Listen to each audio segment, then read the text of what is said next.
Oh, I think that's on now.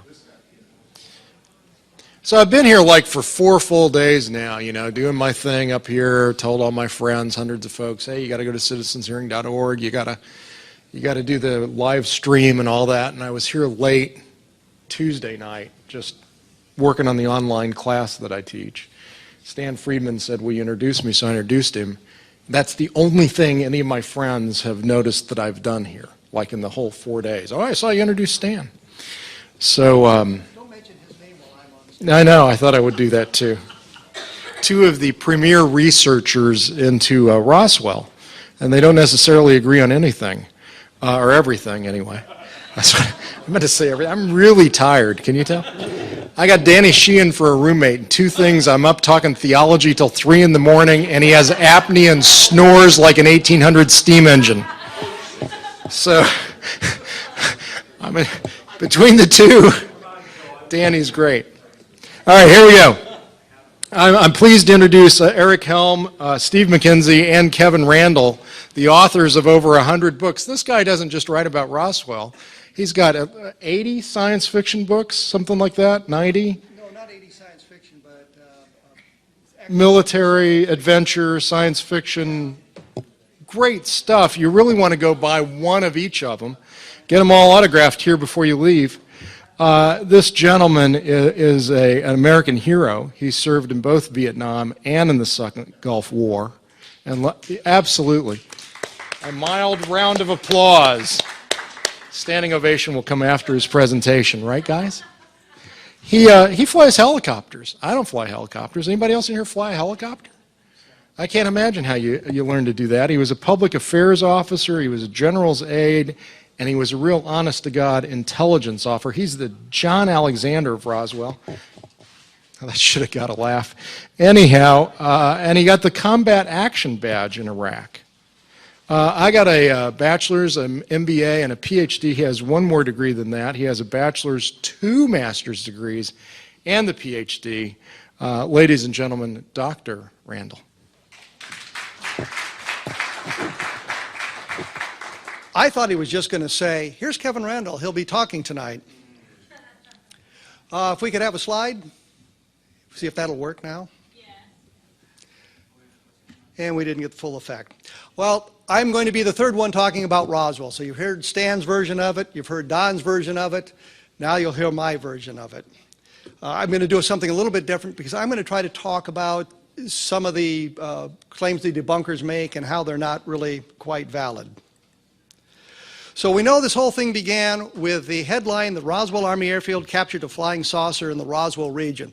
This is critical because there's been a lot of people saying about Jesse Marcel. Jesse Marcel said when he came home, he told his son it was a flying saucer, and they said, well, they didn't use that term in 1947. Here's a 1947 newspaper where they used the term flying saucer, and it was the Roswell Daily Record. So for a little bit of time, not long, there was this idea that a flying saucer had been captured. Next slide, because I forgot to say that. See, I forgot to say that. And we'll go to the next one, too, while we're at it. So after 3 hours, the disk mystery is solved because they've taken debris from Roswell to Fort Worth. General Roger Ramey takes a look at this stuff and declares it all a weather balloon. Next slide, please. Jesse Marcel was the intelligence officer, as we all know, at Roswell in 1947. He was the one that went out and picked up the debris. He was the one that took it to Fort Worth took it to Fort Worth so General Ramey could see what it was, and he was the one that photographed with it, as was Ramey and DuBose later on. But they're talking about this as a weather balloon. Now, some time ago, there was a book published, and they said this is the real stuff. This is the real debris. It's clearly the weather balloon. It's clearly a torn-up weather balloon. And I asked Jesse Jr. about this one day, and he said that wasn't the stuff his father brought home. I also talked to a reporter named Johnny Mann. And he'd taken Marcel out to the desert in the 1990s to interview him about what they had seen, what they had found. And he found the pictures in the book and looked at it, and he said, Jess, I got to tell you, that looks like a weather balloon. And Jesse said to him, yeah, but that's not the stuff I brought to Fort Worth. That stuff was switched.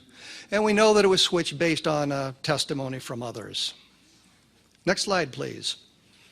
We have General Ramey wearing his cap, and Don asked me about this earlier, why he had his hat on. I don't have a clue why he would have his hat on in this, but you can see clearly all of the debris on the floor. You see Irving Newton, who was a weather officer in Roswell, and he was brought in at the general's order. He was told to come on over there. He said he couldn't leave the office because he was the only one there, and he was told, well, you better get your ass over here because the general wants to see you, and if you don't have a car, take the first one with the keys in it. So they wanted him to get over there very quickly.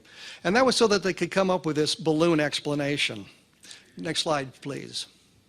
And what's critical here is here's the Alamogordo News from July 10th, and they're again explaining the weather balloon phenomenon. You'll see that it's got the weather balloons. There's a fellow up on a ladder here which you can barely see, but that ladder was bought by Charles Moore, and that'll become important a little bit later. But what they've done here is they've shown a weather balloon launch, or a launch of a cluster of balloons, and this is what supposedly fell at Roswell, and this may be what is causing the flying saucers.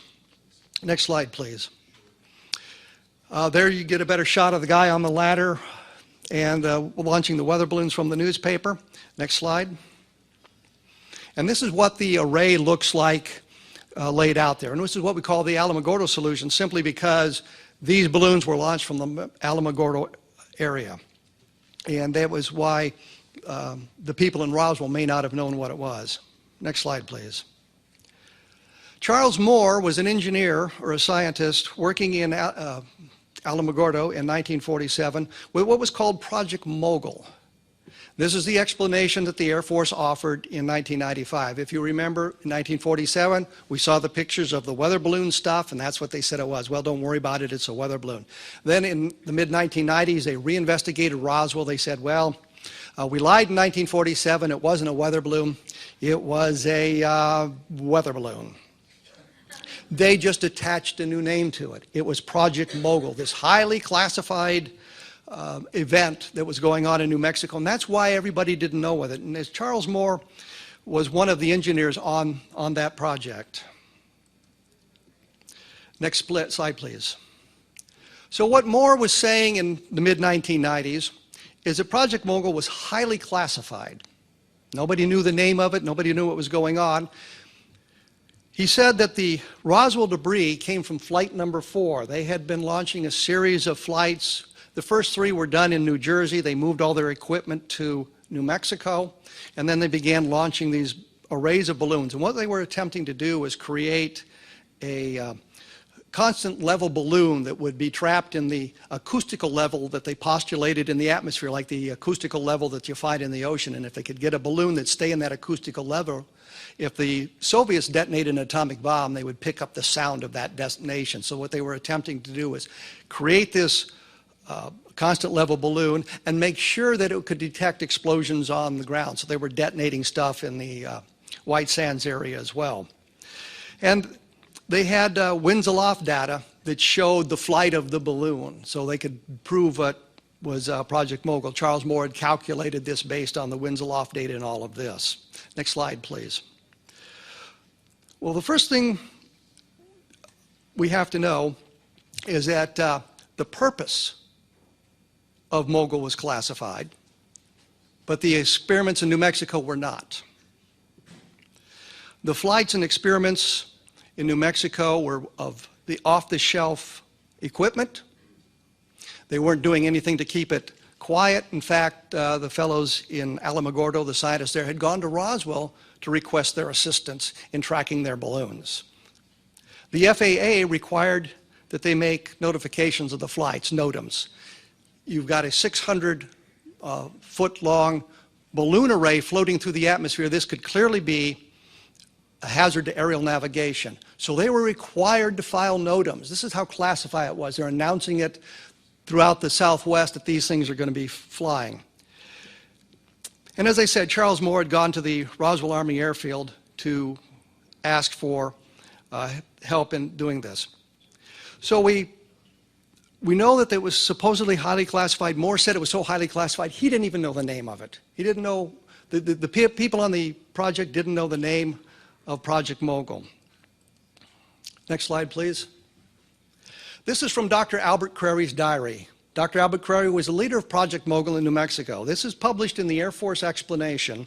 And what you see there is Crary clearly using the name Mogul in two separate locations. They knew the name. Moore may have forgotten the name. So he's telling the story. It was so highly classified we didn't know the name. We can prove that Moore knew it. Now, a number of years ago, I'd gotten into a bit of an argument with Jim Mosley, who wrote did a newsletter called Saucer Smear. And he was always going after Jesse Marcel for being a liar, because some of what Jesse Marcel said in an interview with Bob Pratt didn't track precisely with the documentation we could find. I always thought it wasn't that big a deal. In one example that is just absolutely hilarious, if you insert a comma into what Jesse Marcel said, it changes the entire meaning. And what happened was Marcel was talking about how during World War II he was in an aircraft that was shot down. And Bob Pratt said, did everybody survive? And he said, all but one fell into a mountain. Well, that means that all but he and another fellow survived because they had all crash landed in a mountain. But if you put a comma in there, it's all of them survived except the one guy who flew into the mountain. So you've got these kind of problems. And I suggested that if Mosley was going to castigate Jesse Marcel for lying, meaning we did not understand the interpretation, then shouldn't we do the same thing for Charles Moore, because we'd clearly caught him in a lie. He knew the name of Mogul. It was out there for all them to see. Mosley, of course, took great offense at this and said that he wasn't going to do it, and took me off the list of Saucer Smear. I was thrown off the subscribers list. But later on, he put me back on, so I was delighted. Next slide, please. So as I said, they claimed that the debris was flight number 4. But Dr. Albert Crary's diary, which was published by the Air Force, said that flight number 4 had been canceled. There had been clouds in the morning, and the missile launch that they were going to use the balloons with and in conjunction with had been canceled, so they canceled the flight. Moore had told me in the 1990s that when a flight was canceled, what they did was they stripped all the equipment off the array, but they let the balloons go because they couldn't take the helium out of the balloons. They couldn't put it back in the bottles. Excuse me. For some reason, I can speak endlessly with no problems, and of course I get up here and I can't speak at all. So we have Dr. Crary's diary saying that the flight was canceled. There is no official record for the flight. The New York University, which was responsible for these balloon flights, had a list of all the flights. There's no flight number 4. It goes from 3 to 5. 5 is the first official flight in New Mexico. You can make a case based on another ambiguous statement in Crary's diary that they did some kind of flight that day, but it was not an official flight. What is interesting about that is Moore had told me about them having to be told to the FAA for the NOTAMs. Moore in a 1995 letter said, we didn't file a NOTAM on flight number 4 because we didn't expect it to get off the restricted area over the White Sands Missile Range. This tells you one of two things. They weren't doing a real flight, if they in fact did one, but more importantly, Moore was afraid that if we could find an archive with the NOTAMs in it, we'd find that there was no notification for flight number 4, so he's trying to cover his bases in that respect. Unfortunately, and before you ask, there is no archive of NOTAMs. I spent a year trying to find them, and was eventually told they didn't save them. And NOTAMs are really just routine stuff, such as which runways are closed for repairs, something going on in the airport that might involve aerial traffic, something like that. They're just little notes, and that when they expire, they throw them away. Now, next slide, please. Moore put together what he thought was the path flight number 4 would have taken based on the weather data that was available. This is what the winds aloft data looked like for that period in 1947. They issued them on a 4-hour or 3-hour period so that the winds aloft would be current. The winds at the surface may be blowing one direction. You get up 5,000 feet or 10,000 feet, they can be blowing in the opposite direction. So when somebody tells me, well, it wasn't a balloon because the wind was blowing the wrong way, I'm thinking, do you have any idea what the winds aloft were? So it could have been seeming to go into the wind. You'll notice that the data are incomplete. Some stations didn't report on a regular basis. Some stations didn't report for whatever reason. And these data only go up to 20,000 feet, but the mogul balloons were supposed to fly at 45, 50, 60, 70, 80,000 feet. There is no way that you can take the winds aloft data from 1947 based on these charts and figure out what's going on 80,000 feet above the surface of the Earth. Now, Moore, in his first report, had said, he thanked me for sending him the winds aloft data. We had talked about this, and he said, well, do you have the charts? And I said, yes, and I sent him a whole bunch of them. And he sent me another letter, and he says, well, that's good. Could you send me the charts for these dates? And I said, yes, I could. When you get to his book, my name is dropped out completely, which doesn't bother me in the least. But he said, when people would ask him about that, I said, well, I got the winds aloft data myself. I didn't need Kevin Randall. Here's a letter from Moore, or I'm sorry, next slide. I thought I'd called that. Here's a letter from Moore to me saying thanks for the data. So we can prove that he had actually used our winds aloft data, or my winds aloft data, when he put together the solution. And he's absolutely right. Anybody could have gone to NOAA and asked for the winds aloft data and gotten it, but he didn't do so. So what we have is Project Mogul not really being a viable answer. It is in essence a weather balloon. The guys at Roswell knew they were flying these things, would have recognized them as weather balloons. There was nothing special about them other than they were tethered together in this 600-foot long string. Now, if I can recognize a weather balloon, if you tie a whole bunch of them together on a big long piece of string, don't you think I'm going to be able to recognize it when I see it on the ground? Next slide, please. Hey, it worked. Did you see that fancy dissolve there? Thought I'd talk a little bit about our trips to Roswell, and this is one of my favorite photographs of Don standing by the sign in the rest area, watch for rattlesnakes. I'm wondering, how much rest are you going to get if you're watching for a rattlesnake? But we started our investigation in February of, actually we started it earlier that. We went to Roswell for the first time in February of 1989. Don was working on putting together an investigation. We met at a science fiction convention when we debated science fiction writers about the reality of UFOs. And he asked me, because of my military background, if I'd assist in their investigation, because they thought someone with a military background might, relate to the people better, and they might understand the terminology and the lingo of the military better than a civilian who'd never been involved with it. So we teamed up to go down to Roswell in 1989. Next slide, please. The man who really started this, although there's lots of people who claim to be the beginning of it, was Mac Brazel. And he was a rancher, an old-time cowboy, as he was described by his son. And he was out on the ranch with a couple of the neighbor boys. They came across this huge field of metallic debris. The sheep wouldn't cross it. He wanted to know who was going to clean up the mess, because it was something just more than a weather balloon. That was what concerned him, not that this debris was there, but who's going to clean up this mess? And his neighbors suggested that since it was something that obviously came from the air, maybe you ought to talk to the guys at the air base. I'm surprised he went to Roswell, simply because you would think he might have gone to Alamogordo or Albuquerque, but he went into Roswell, and it may be just the way the things worked in that region. Next slide, please.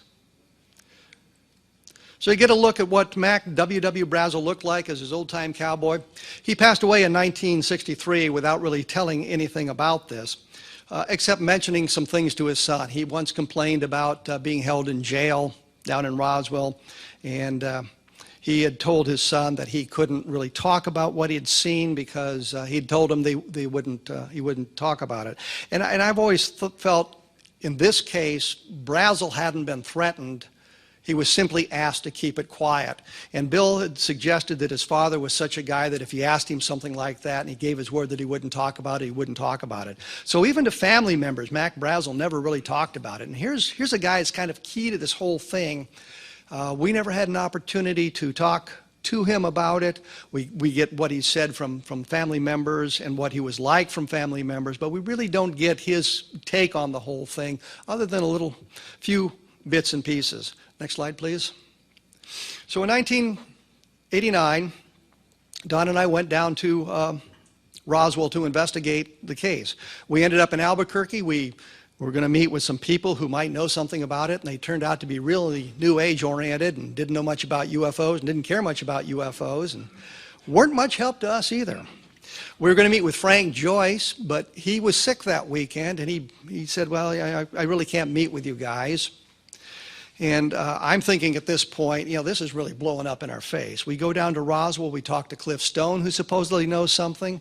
Cliff Stone begins to lecture us on UFOs, telling us all kinds of things about UFOs that we A, either already knew, or B, really didn't care about.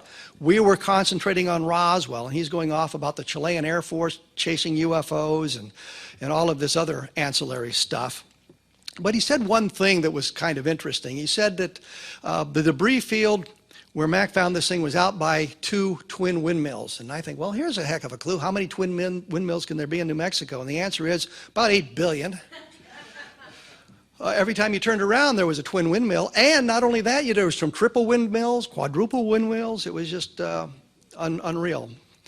So we're spending our time in Roswell. We're getting nowhere.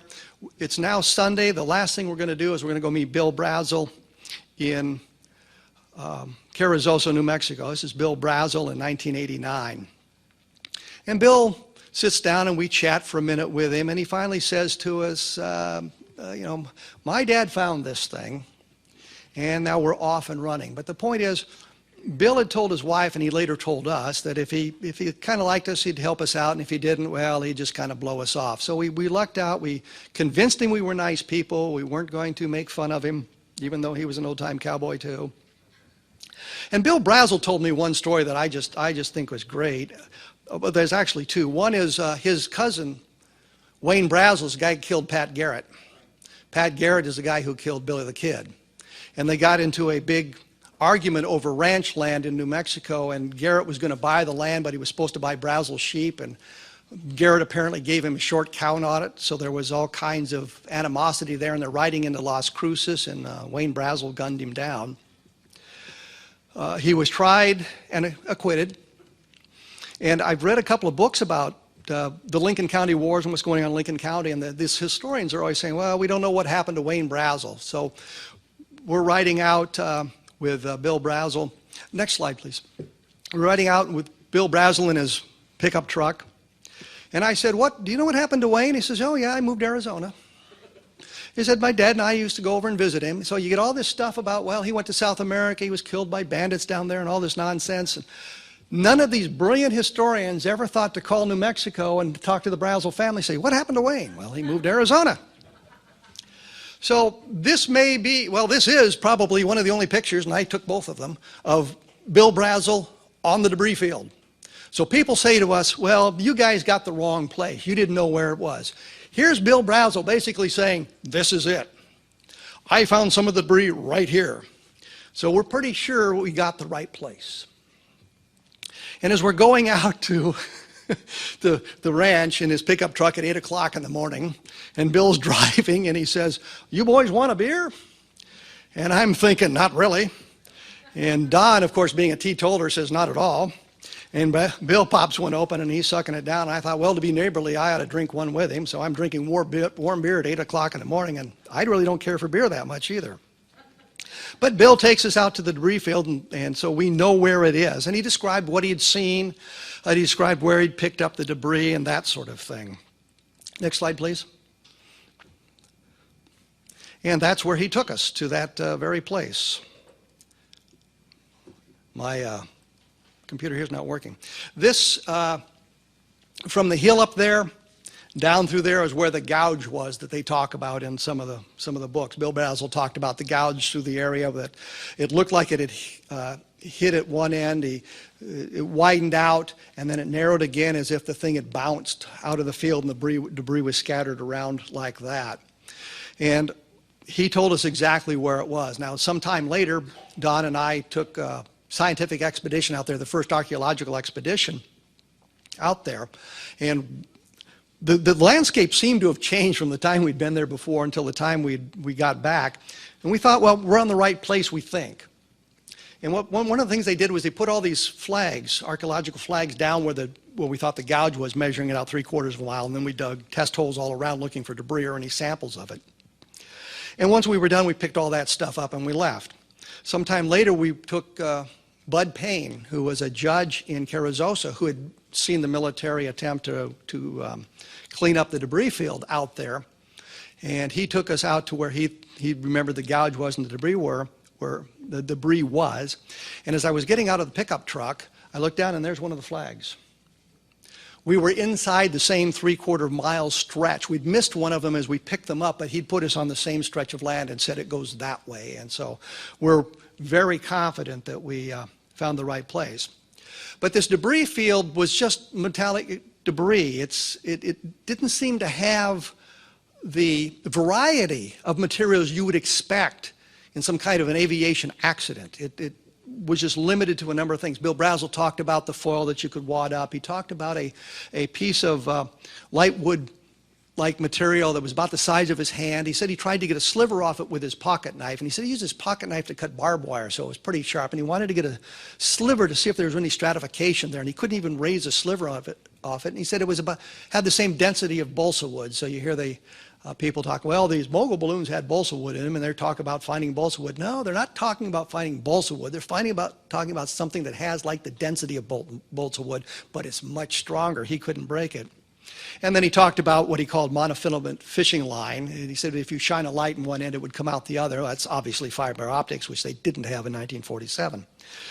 But in our archaeological expedition and the others that have gone out there, I know Don was involved in some of those, and ours was sort of a site survey, which means we were just kind of testing the area and looking for things, and they went out later on with much more detailed attempts to recover some of the debris. But we were told that the military had gone out there and cleaned the whole thing up. Next slide, please. And there they are, cleaning it up. Unfortunately, this photograph was taken in Arizona, and it's for the movie Roswell, but it gives you an idea of what's going on. The military standing there shoulder to shoulder, and they're going to move across this field, picking up all little slivers of this material that they can find. And they went back and forth a number of times, loading it in the back of a truck. So when we go out there and look for the debris, there was really very little chance we'd find it. Now, people always say, well, did you try a metal detector? And I always say, gee, I wish I'd thought of that. But of course we did. We also know that there's a lot of burrowing animals out there, like pack rats, which will take little shiny things back to their burrow and leave a nut or something in its place. So we looked in burrows. We looked at the root systems of plants that looked like they were old enough to have been there in 1947. The only thing we ever found in there was a dead scorpion, which I wasn't delighted with. But we've tried all of those sorts of things on the debris field repeatedly and not had any good luck with that so far.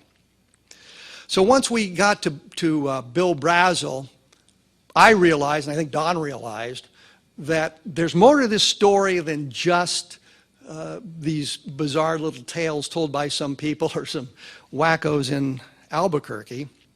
And we realized we'd have to come back. Well, on our next trip, we met a fellow named Walter Hott. Next slide, please. Walter was the public affairs officer in Roswell in 1947. He was also assigned to a flight crew. And when Joseph did my introduction, he mentioned that I'd been a PIO. That had been one of my additional duties. In fact, in Iraq, I did an awful lot of stories for the local newspapers from the Midwest, where our National Guard unit had been deployed from, about what our soldiers were doing and that sort of thing. So that was my additional duty as a intelligence officer. When I was done doing the intelligence stuff, I was doing the PIO stuff, which was kind of fun, because the XO said to me one day, how long does it take you to write a story? And I said, I don't know. How long does it take? takes as long as it takes. You know, some stories just sort of flow out of your fingertips, and some of them you struggle with for hours and hours and hours. So Walter Haut's the PAO. He wrote the press release. Now, he was never clear whether he had written the press release or Colonel Blanchard, his boss, had dictated it over the phone. Whatever it was, he was the guy that took it around to the media outlets in Roswell and said they had found a flying saucer. So you get a picture of him in his house speaking on the phone, picture of him when he was a lieutenant, and a picture of him on the set of Roswell, which was the Showtime movie about this whole event. Now Walter was always very clear.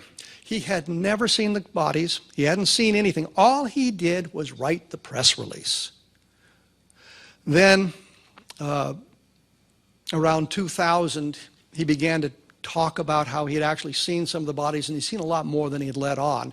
And Don and Tom Carey and Julie Schuessler put together an affidavit for Walter to sign about what he'd actually seen. And he talked about seeing a body. He talked about the craft and that sort of thing in the affidavit. And the skeptics come out and said, well, gee whiz, he's sure changing his story now, isn't he? And the answer is, yeah, he is. I can understand it, why he might have done that. He saved himself a lot of grief by saying, I just wrote the press release. But there's a really an interesting twist to this. Next slide, please. Richard Harris was a finance officer in Roswell in 1947. He was working with Patrick Saunders and all of this stuff to account for the monies. When you do anything in the military, you have to pay for it. It's got to be accounted for, and there's all kinds of funds you draw from. If you're doing training flights, it comes from the training budget. If you're doing something else, it comes from this other budget. It's all got to be accounted for. Now, if you say, well, we're doing a training cross-country flight from Roswell to Wright Field, that's a legitimate expenditure, and if you happen to load a bunch of alien bodies on the airplane that takes them to Wright Field, you've got a training flight that covers the expenditure, and nobody can ask questions. It's all documented and well hidden. Something that people don't know. So Harris was involved in some of that. And you can see Harris in his lieutenant's uniform when he was in Roswell, and that was him in Albuquerque in the mid-1990s. And I say in the mid-1990s because this is critical. So Harris is telling me that he had an opportunity to see the bodies. Well, he was in a hangar, and Walter was there, and Walter says, you want to see something really strange, really unusual about the bodies, and told him what was going on, and Harris, he says, you just go through this door, and Harris put his hand on the doorknob, and he decided not to go in. I'm thinking, I'd have gone through the door. I'd have been through there so fast you wouldn't believe it. But Harris, he didn't want to see this, so he didn't do it. The point is, here is Harris telling me, in the mid-1990s, Walter Haut knew about bodies and that sort of thing before Walter Haut ever began to confirm it. So what this sort of does is confirm the importance of the affidavit, because Harris said that Walter had seen the bodies and didn't realize what Walter was saying. Next slide, please. Now, Colonel Blanchard's staff, we need to talk about. This is Colonel Blanchard in his colonel uniform and later on as a four-star general. Blanchard was one of the stars of the Air Force. People will say, well, you know, they made this press release. Blanchard was a loose cannon. You couldn't trust what he said and what he did. If Blanchard had been a loose cannon, he would have stopped at colonel. There's no way he'd have gone beyond that, yet he ended up with 4 stars, and he was the vice chief of staff. Had he not died of a heart attack in the Pentagon, he would have been the next chief of staff. So Blanchard was anything but a loose cannon. He was a solid officer. This is Colonel Blanchard's staff. Next slide, please. Jesse Marcel, there's Patrick Saunders, and a number of other people on the staff. Every member of Colonel Blanchard's staff that we talked to, that we could find, said this was alien. It was extraterrestrial, with one exception. And this was a fellow named Barrowclaw, who was, I can't remember whether he was the exec or the deputy commander, but either way, Barrowclaw is the only one that said no, it didn't happen. But every other member that we talked to said yes. Next slide, please.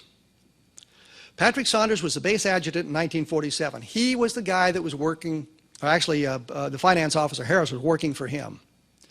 Patrick Saunders, when I talked to him on the telephone, made jokes about little green men and all of this sort of thing. He didn't really want to get involved with an interview over the telephone and that sort of thing. Next slide, please. But here's what he did. Don and I had written, actually we wrote 2 books, UFO Crash at Roswell and The Truth About UFO Crash at Roswell. And everybody says, well, why would you call it The Truth of UFO Crash at Roswell? And I'm thinking, because the Roswell movie was about to come out, and it would be relating to the UFO crash at Roswell, so I wanted the title UFO Crash at Roswell on the second book, so that if people wanted to help us make our extra 17 cents per copy of books sold, that was our royalty, that they would know what to look for. But so Saunders put together, from the flyleaf of both books, you can see on one of them he says, here's the truth, and I still haven't told anybody anything. It's on the page called Damage Control. He signs his name Pat, and he says files were altered, so were personal records, along with assignments and various codings and code words. He changed serial numbers around. It's telling what they had done to hide all of this stuff. And on the second one, this is Saunders sending it to his daughter, and just says, "You were there, love, Dad." But you know, he's saying this is what's going on. So Patrick Saunders is telling everybody in this respect, in the documenting, that what we've said in the books is basically true. So Saunders also sent a letter to his daughter, which I have a copy of, and he talks about how they sure covered this thing up, how they sure buried it, how they destroyed the paper trail, which is what their job was to do. If somebody comes back later on and tries to follow the paper trail, they're not going to be able to follow it, which of course we found out because there was no paper trail for us to follow. Next slide, please. Colonel Edwin Easley was the base provost marshal. I may be the only one who've talked to him at any length. First time I called Easley, he was very hesitant to talk on the phone, but very polite. I mean, he's not one of these people to hang up on you. Very polite. When I'd ask him a question, he said, "Well, I'm sorry, I can't tell you. I was sworn to secrecy. I can't talk about it. I can't talk about it." He finally became annoyed, and he said to me, "I can't talk about it. I told you that. I promised the president I wouldn't talk about it." Well, the skeptics say, would the president be calling an obscure major? And I'm thinking, I remember a president talking to an obscure lieutenant colonel, and the next thing you know, Jimmy Doolittle's dropping bombs on Tokyo. So the point is, if it's important enough, it doesn't matter the rank of the soldier he's talking to, it's what the guy knows. Now, we never were able to figure out whether Easley actually promised Truman himself personally, or it's Truman's representative he promised. But the point really is, if you've promised the representative, you're not going to talk about, you've in essence mentioned the president. I actually asked Easley once, if I could find a general officer who would absolve you of your oath, would you talk about it? And that's when he said, you know, we couldn't get above the president on that. Next slide, please. So there's a number of generals who were involved in this. This is Arthur Exon. In Exxon, I called, and I didn't really want to tell him what I was searching for, because I didn't want to get accused of contaminating the witness. So I was talking to him about Project Blue Book and what was going on with Project Blue Book.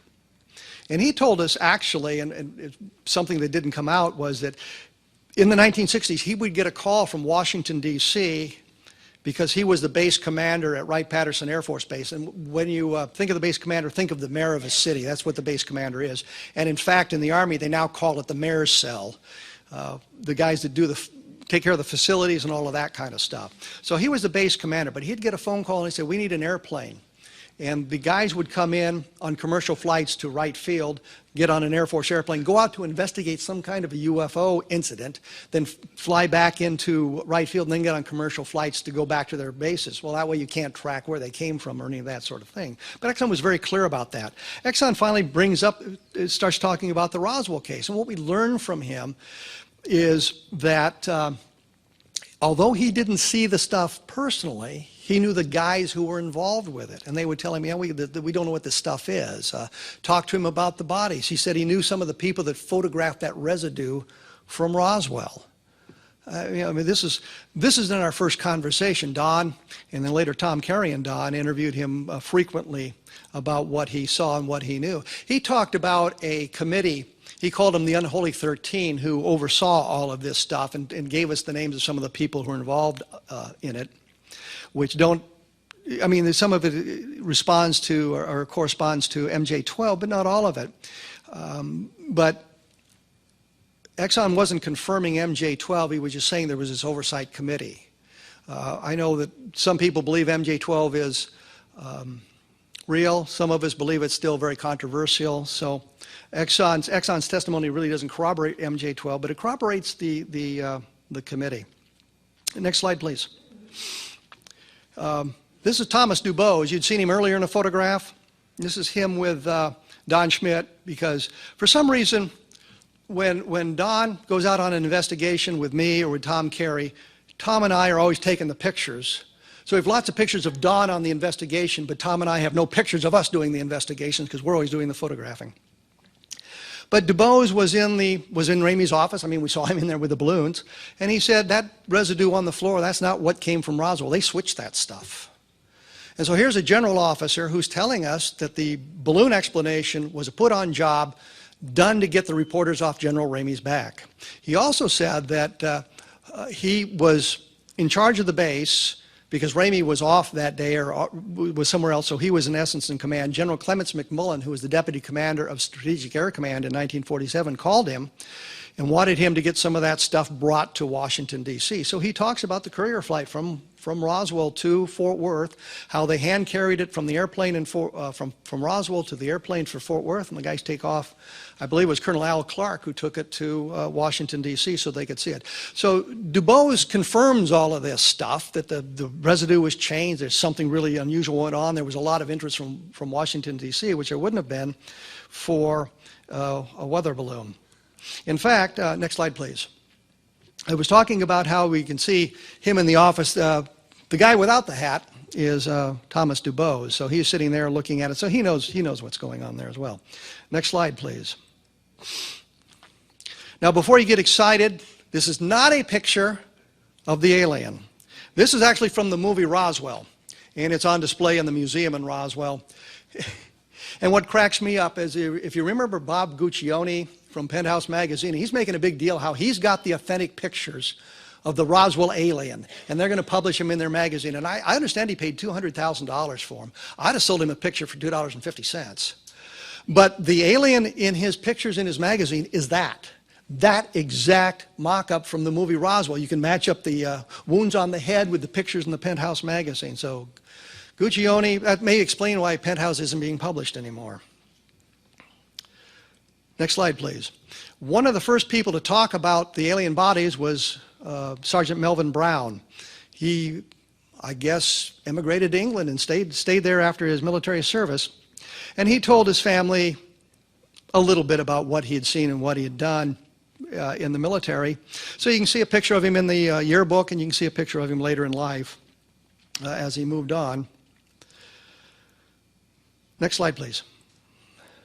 These are members of his family, his wife, Ada Brown, daughter Beverly Bean, who gave a lot of information to us, and his other daughter. Now, Beverly Bean tells us that when they were landing on the moon, her father made some comment about flying saucers being real. Harriet tells us that she had run home one day for some reason and slammed the door, and was talking about a flying saucer, and he said, yeah, they're real, because he had seen the bodies, and he told his wife a little bit about it. The skeptics will tell you that Beverly Bean's tale of seeing the bodies and what her father said was not corroborated by the other family members. That's simply not true. Both are on the record, both are on videotape. In fact, these photographs were taken off the videotape, which really stuns me that I can actually take pictures off my television now and get fairly good quality things like that. But the family did corroborate that Brown had seen the bodies. He said he was out there. They'd come through the base and said, looking for volunteers, you, and you, come with us. And he was taken out there and had an opportunity as they were riding back to Roswell in one of the trucks. They weren't supposed to look under tarp, and of course, Brown did. Again, unlike Harris, who didn't want to open the door and had permission to do so, Brown was told not to look, and he did. So I'm wondering if Walter had said to Harris, don't open that door, if he might have done it. This is, oh, I'm sorry, next slide, please. The slides come up on my computer here. Thomas Gonzalez, he walked into the second museum in Roswell. At one point they were competing, Roswell UFO museums, and he walked into the one run by John Price when Don Ecker happened to be there, and he talked about how he'd seen the bodies. Told the story about, again, like Brown, he had been volunteered to go out and help guard the area. I read Don Ecker's piece on that and how he'd seen the bodies. I called Gonzalez, and I really had just one question for him, and it was to corroborate what Don Ecker had written in the magazine, which Gonzalez did. But one thing that Gonzalez did, unlike everybody else, next slide please, he made carvings of the bodies. These are his carvings. He took a picture of them, or Don Ecker took a picture of them. Somebody took a picture of them, and this is what he thought the aliens looked like. Obviously, he was no artist.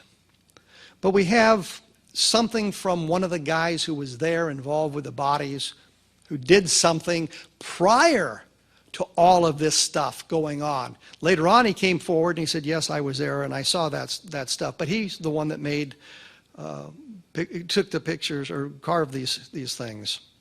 Next slide, please. This obviously is Charlene Green. Unlike Melvin Brown, we've got a lot of color going on here. Her father was assigned to the base at Roswell. Next slide, please. Homer Rowlett. He too happened to see the bodies. He too didn't share a lot with the family, but he did tell them a little bit about what he'd seen, especially after he'd become ill. So we have a wide variety of witnesses who saw the bodies, who talked to family members, who talked to some of us, talked to some of our colleagues about that. Next slide, please. And this is Harry Telesco. He corroborated some of the Rowlett testimony, said that he knew about it as well. Next slide, please. Well, let's talk about the debunkers, because that's always something coming up. Carl Flock, Philip Klass. Now, interestingly, in 1997, I was invited to be on a program called Science Fiction, or SF Vortex, on the Sci-Fi Channel. Russ Estes, Carl Flock, and I were there. They brought us into L.A., into a hotel there, and they sent a car for us. And I only mention this because we're sitting in the back of the car, and we're going to this taping for this television show, and I suddenly realized Russ Estes had a background with the ASA, the Army Security Agency. Carl Flock had a background with the CIA, and I was former Air Force intelligence. We have all these intelligence connections going forward to talk about flying saucers on a television show. Carl, I've always believed, wanted to write a book about Roswell, but he came to the table too late. We'd already seen a lot of that stuff, so Carl went the other direction. He became a debunker on this. Next slide, please. I just thought you might want to get a better picture of Carl Flock. And you can see he's from New Mexico because he's wearing one of those stupid string ties with a big hunk of aquamarine, turquoise. Thank you. I was actually going to say we'd do sort of a Socratic method here where you guys shout questions if you have them, but we won't do that. What Carl did was he didn't like the testimony of Frankie Rowe. And so Frankie Rowe's father had been with the fire department. So Carl Flock went to the fire department. He found some of the firemen. He said the Roswell Fire Department was not involved in the retrieval. He said he had interviewed 3 former firefighters who said, no, they didn't go out there. They had nothing to do with it. He talked to a former city councilman who said, no, they didn't let them make runs outside the city limits. I'd gone to the fire department and asked about that. And he said, well, what are you supposed to let it do, burn? Of course, we went outside the city limits. So his opinion was that Frankie Rowe tale was untrue. Next slide, please. Frankie Rowe's father is the fat guy at the end of the row of firemen there. So we know he was a firefighter. We got a picture of him in his firefighting outfit. He was also the local dog catcher for some reason. I don't know why. But as I said, they said that the Roswell Fire Department didn't make runs outside the city limits. Next slide, please. This is from the fire log. Unfortunately, there's no run out to the, we put out a fire near a flying saucer. But, I'm sorry, the next slide.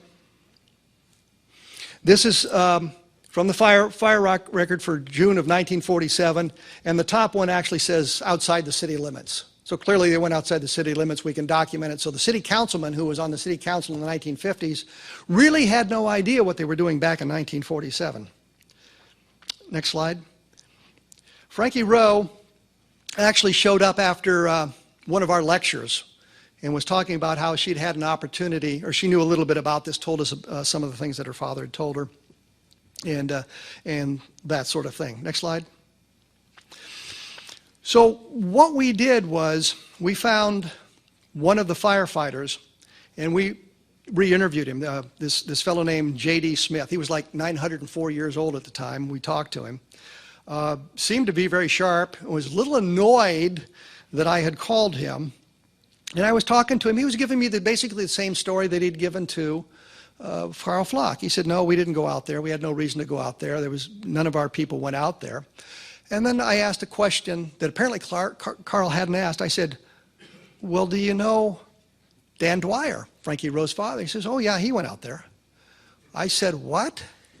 He said, yeah, what happened was his colonel came by to say we didn't need to head out to the crash site. I'm always wondering why it's always a colonel. Why it's never a captain, never a major, never a lieutenant. It's always a colonel.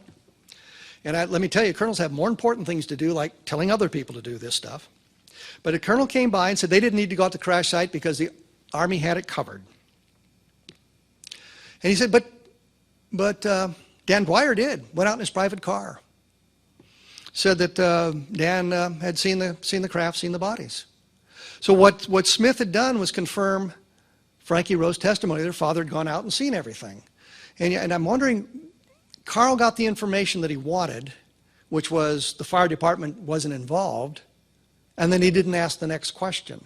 And I fear that goes on too often in UFO research. They don't ask the next question because they don't want to hear the answer. I always want to get the next question so when the skeptics say something to me, I can say, yeah, but I already asked that question.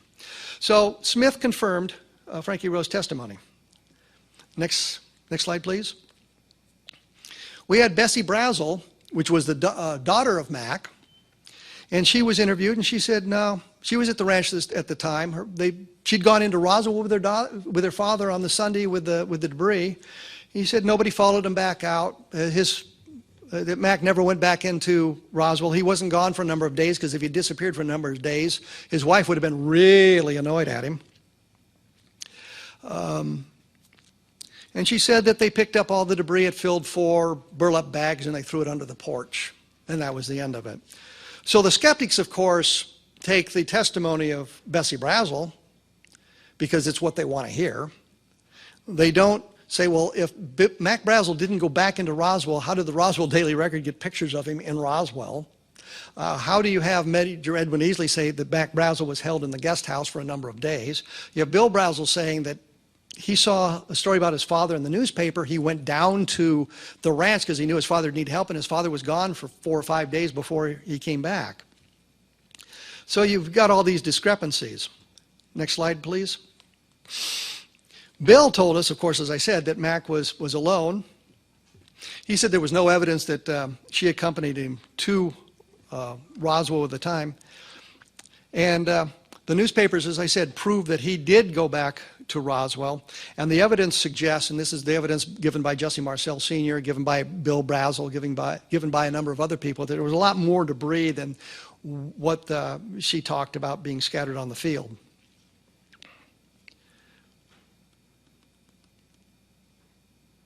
Next slide, please.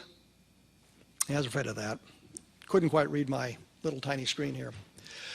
Later on, Bessie Brazel, in talking to her brother, repudiated that early testimony and thought that she had the events mixed up with something else, that she wasn't really there. So the great debunker story collapses. These are fellows from the Roswell Hospital. And this Lorenzo Kimball put up a website that said that he was there at the time and none of this happened. It was all a crock. And he talked to Colonel Warney about this, and he said, no, it didn't happen. And Jack Comstock was there, and he said it didn't happen. And Kimball says, well, I was in a position to know because I was assigned to the hospital, and if anything had gone on the hospital, he would have known. And you get the impression he might have been a doctor from the way he talked about what was going on. He has since passed away, and I did get a nasty email from his son once. But what you have to remember, for those of you who've been in the military, or were in the military a long time ago as I was, that the base hospitals usually were made up of many, many buildings. Next slide, please. This is the last of the remnants of the base hospital at Roswell, and I think it's probably gone now. What we learned is the base hospital was made up of 9 or 10 or 12 buildings, and Kimball was assigned to one of the faraway ones, so he wouldn't have been in the position where he would have seen them bringing bodies or any of that sort of thing. And he wasn't a doctor, he was a medical supply officer. So if you've got some sort of activity going on at the base hospital that's classified, the last guy they're going to bring in is the guy who orders the medical supplies. So his story really doesn't hang together. And we run into these people who were there at the time, and I think because they were sort of cut out of the loop, they're very resentful of it, and they go out of their way to suggest nothing real happened there. Next slide, please. My favorite person, good old Sheridan Cavett. He was in charge of the counterintelligence in Roswell in 1947. When Don and I first saw him, he said he wasn't there. He hadn't gotten to Roswell. Later he said, well, I was assigned to Roswell, but I hadn't arrived yet because I was on leave. And then it became, well, I was there, but I didn't go out to collect any balloons. In fact, he actually said that to us. He wouldn't have been involved in collecting any balloons or any of that nonsense. We were in his house in Sierra Vista, Arizona. I almost said New Mexico, Arizona. And we're talking to him, and I said something about the bodies, and it's the only time I ever saw him get nervous. He leaned forward, he picked up a magazine off the table, he sat back, he threw the magazine down, and he said, "Bill Rickett tell you that?" And I stupidly said, no, it was Major Edwin Easley, trying to protect Bill Rickett. And he relaxed, and I realized at that point I'd blown it. We could have gotten a lot more out of him. So anyway, Cavett says that there was no cordon up, they didn't go through checkpoints or any of that nonsense. When we were at his house in 1995, I think it was, he had just been interviewed by Colonel Richard Weaver of the Air Force investigation.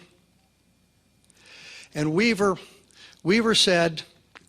had asked him about going out to the debris field, and Cavett said he recognized it as a balloon the minute he saw it.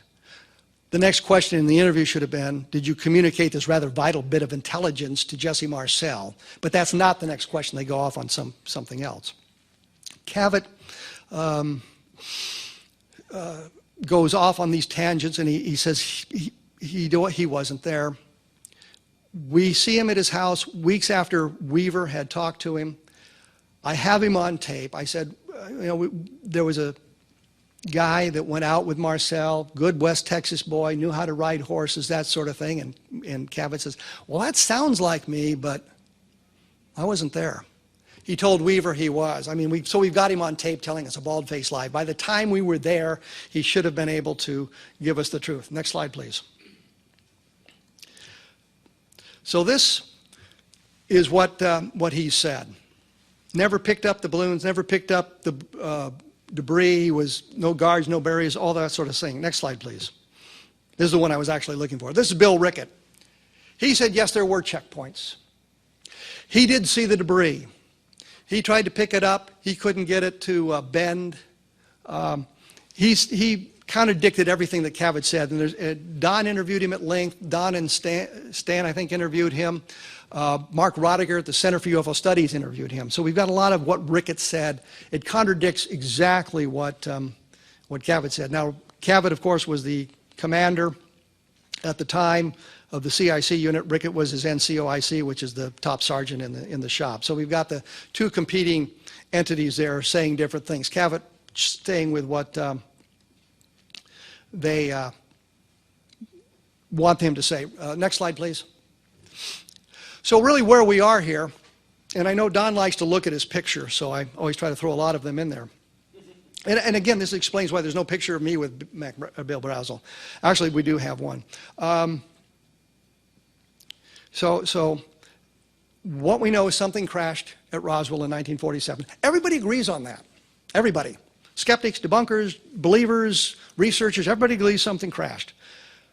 We believe it was extraterrestrial. We believe that based on the testimony of a great number of people who were there, a great number of people who were high-ranking, who were very credible, a great number of NCOs, a great number of enlisted people who were there, just as credible as anybody else, telling us that this happened. There are very few that say, no, what happened was this mogul balloon. We know it wasn't a mogul balloon because we can demonstrate there was no real flight number 4 to leave the debris. We checked all sorts of explanations, V-2 rockets, A-9 rockets, military aircraft, all that sort of thing. We couldn't find anything that would account for the debris. We're left with one avenue to follow, and that's the extraterrestrial. Edwin Easley told me that precisely. I said to him as we were talking one day, I said, are we following the right path? And Edwin Easley says, what do you mean? And I said, we think it was extraterrestrial. And he said, well, let me put it this way, it's not the wrong path. In essence, we were going down the right path when we moved to the extraterrestrial, and Easley was one of those who should have known. Thank you.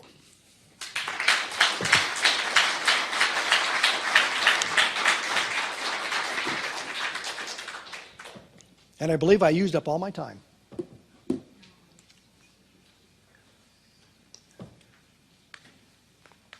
Are you oh, you're not next.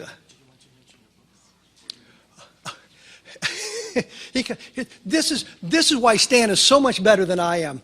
This guy comes up and says, you want to mention your book? Well, yes, I have books.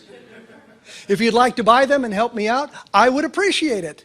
I always forget to mention my books, and there's my blog, kevinrandall.blogspot.com. I've got one posting up from here at this event, and I've got another one defending the Sirius movie with Stephen Greer, because I just am annoyed at much of the stuff that's been said about that since then. Again, thank you all very much. And don't applaud again.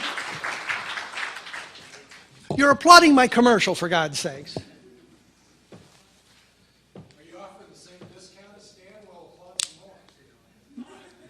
I had to pay almost full price for those darn things. Of course not. Yours aren't discounted, which makes them more valuable. Oh, there you go. Nick, are you next? Yes, I am. Am I eating into your time? Yes, you are. Well, then let me say, ha-ha on you. I'm going away, Nick, just as soon as I can get my computer picked up.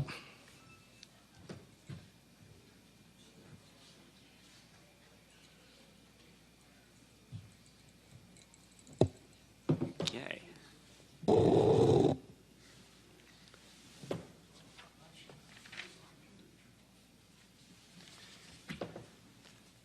Okay, well, I guess I'll pretty much kick off straight away. We're keeping to a very strict timetable, I think. I'm going to speak for almost exactly an hour, just short, and then we will be handing over to Gary Hesseltine, I believe, at 9 p.m. For some of you who've got a hard copy of the schedule, there is no title for my talk. That's not because I'm an international man of mystery or because it's been classified. It is simply an administrative error, I think. The title is on the website, though, and it is UK Government Policy on UFOs. My background is that I'm Nick Pope. My background is that I worked for the British government for 21 years at the Ministry of Defence. And for 3 of those years, they move you around quite a lot on either level transfer or promotion. For 3 of those years, from 1991 to 1994, I ran the MOD's UFO project. And those of you that were here for the session this afternoon will have heard me give some testimony on that. I'm going to try not to repeat the whole thing, but I think there is a little bit of an overlap, and maybe some people here weren't there, and of course people have joined us. I think this is still being live streamed. So, I'm just going to give a brief canter through the history of the British government's UFO project, perhaps mention a couple of cases, and then we're going to get into a little bit of perhaps interesting and more speculative material towards the end. The Ministry of Defence, which is basically the UK equivalent of the American DoD, first got drawn into the UFO phenomenon, in fact, during the Second World War, when pilots saw on bombing raids strange balls of light and in some cases metallic discs, thought they were secret weapons of the Axis powers. After the war, it transpired that Axis pilots had seen the same thing and assumed that they were Allied weapons. These were dubbed Foo Fighters, and there are some very interesting reports in files at the National Archives in the UK. I think sometimes we're all familiar with having seen perhaps a couple of images of Foo Fighters looking like just little balls of light. In fact, if you go into some of the Bomber Command files where these reports are, you'll find that, in fact, there are some rather more substantial craft that were witnessed in terms of dimensions and the fact that these were solid and not just balls of light. After the Second World War, particularly in Scandinavian countries, there were sightings of what were dubbed ghost rockets. And again, all these names, Foo Fighters and ghost rockets, are really precursors for what were dubbed flying saucers and eventually UFOs.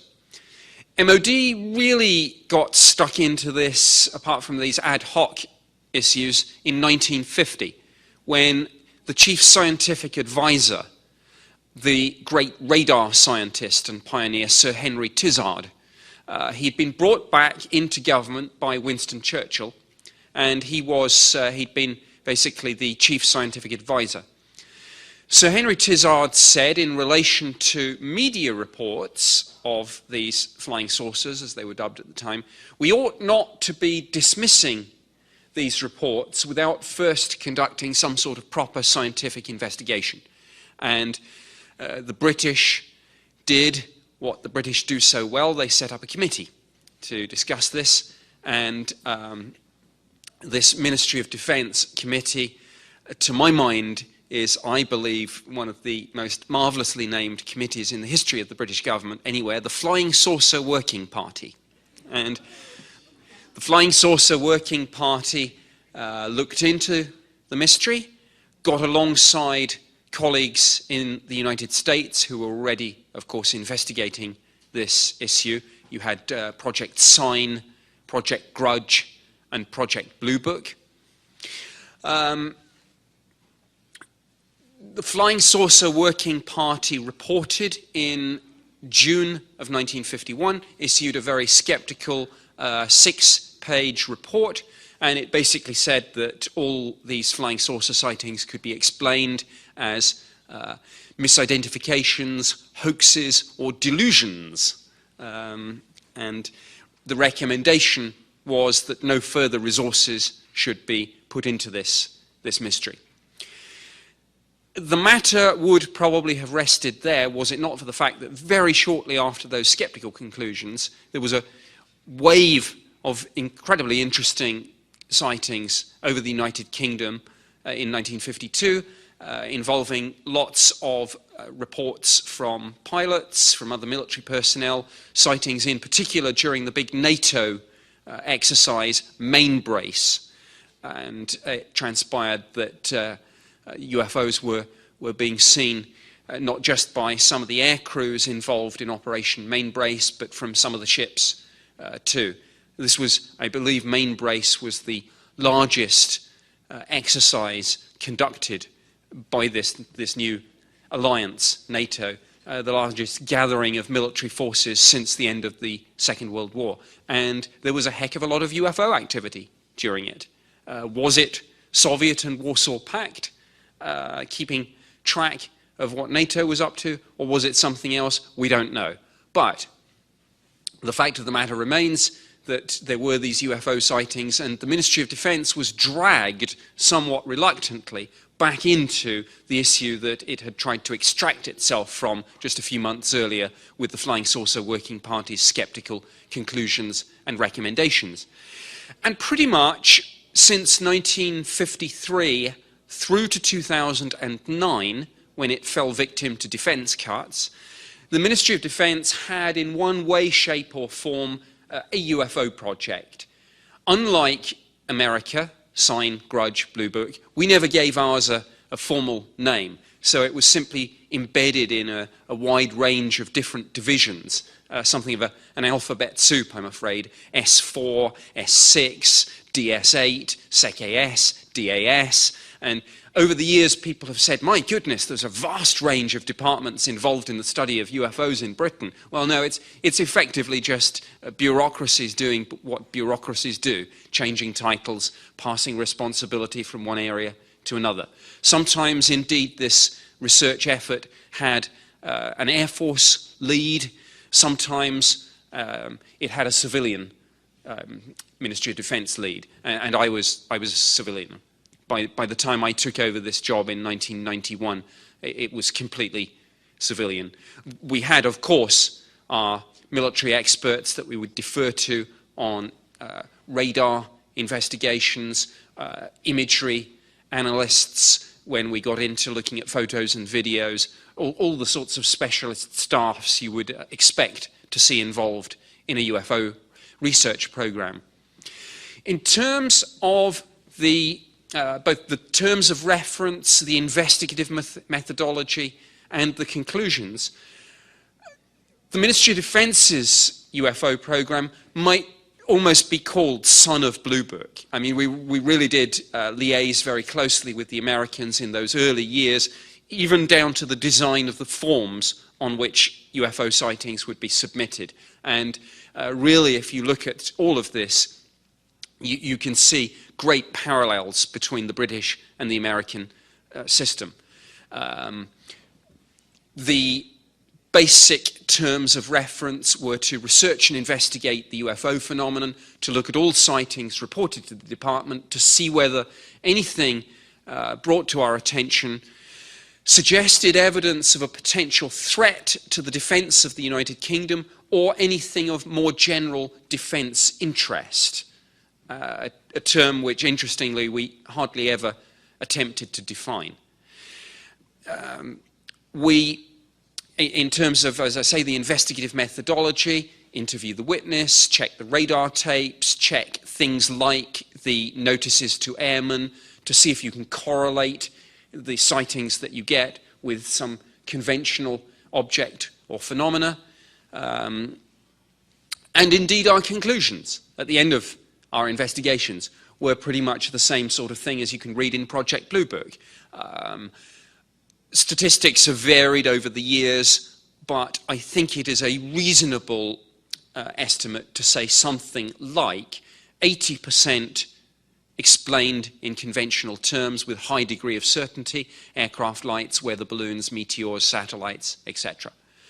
15% insufficient data to make a firm conclusion, 5% unknown.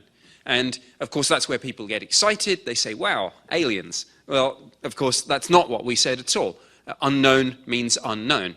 And while we didn't rule out the extraterrestrial hypothesis, while we didn't really rule out any hypothesis, I come back to that point. It's very important to say unknown simply means unknown.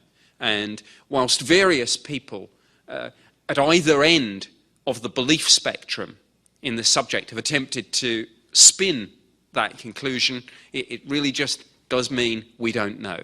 And that, incidentally, is not a comfortable place for the Air Force and the government to be. And that kind of embarrassment factor, that there might be things in our airspace that we don't know about, I think is one of the things that leads to this policy of downplaying the subject and really not talking about it that much. And that, in many people's minds, gets perhaps misinterpreted as the sinister cover-up and conspiracy that many people believe operates. And I'll I'll address that in a moment. But this is, and apologies, I don't have it scanned in or anything, but I sometimes think documents are a little hard to read. But this is a very important document. It is called Unidentified Aerial Phenomena in the UK Air Defence Region. And colloquially, this was known as Project Condign. This was a Defence Intelligence Staff study into the UFO phenomenon, not reinvestigating individual cases, but trying to take a more holistic look at some of the data that we'd amassed over the years, trying to do some trend analysis, trying to go out into the scientific community, looking at some of the papers that have been published, not just in the UK, but in the US, in the Soviet Union, and elsewhere. An attempted to say, what do we really know? What have we amassed about the UFO mystery over the years? And what else is there out there that might help us find a way through this? And I think, again, with the fact that this talk is called British Government Policy on UFO, it's just worth my reading a couple of bits and pieces from this. And again, what I think is interesting about this document, and this is just the executive summary, by the way, the report itself comes to 468 pages, which is why I didn't burden the committee today with the whole thing. But I will send them hyperlink if they want. So, a really good summary, I think, of what MOD knows about UFOs. And you can interpret this if you're a believer in a very positive way, and perhaps if you're a skeptic in another way. But I want to just read this quote. And by the way, we use the phrase UAP, Unidentified Aerial Phenomena, as opposed to UFO, because of the kind of negative pop culture baggage that the term UFO has, where it's become synonymous with alien spacecraft. And my goodness, how many times do you hear people say, do you believe in UFOs? Well, it's a nonsense question. You can't not believe in UFOs. People see things in the sky that they can't identify. What the questioners really mean is, do you think that some UFOs might be extraterrestrial in origin, if that's your thing? This is the quote. That UAP exist is indisputable. Credited with the ability to hover, land, take off, accelerate to exceptional velocities and vanish, they can reportedly alter their direction of flight suddenly and clearly can exhibit aerodynamic characteristics well beyond those of any known aircraft or missile, either manned or unmanned.